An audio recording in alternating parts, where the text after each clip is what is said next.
faylala furmi waaweyn 3 milyan ay malaha 180 ku adduuna la soo fasaxay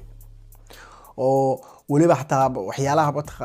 dhalinyarada oo aadka mataqaana creative ku ah marka broadcast-yada marka dhageystid waxa lagu leeyahay dadkan markay xaaladahan inay dhaceen ay ogaadeen waa 10 sano ka hor 12 sano 15 sano ka hor waay waxa xoog la saaray in la buunbuuniyo xuquuqda dumarka waxaan ku yiri gabdhaha yaraanta macnaha barnaamijkaas aad meediyaha loogu gaday sababtoo ah faylashan one day inay banaanka u soo bixi doonaan waa la ogaa sidaas darteed marka waa laga sii hordagay si dadka hadda anaga hadda maxaa u arkaynaa madax iyo xogaha dad qaldanaayo macnaha waxa fiiri meel fog laga fikray waxa inay soo socdaan la ogaaday waxa antigeeda ah bulshada laga gaday waxa hadii sheekaas waa laga hadlaa la dhaho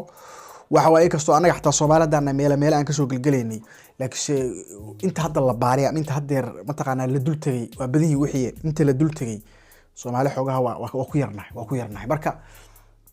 faylashaas iyo mashquulkaas dadkii loo daaray meeshaas ku maqan yihiin awalna anaga hadaan Soomaalinahay inta faylashaas la kala guraayo oo kuwa xasaasiga meesha laga saarayo buunda naga dhiganay macnaha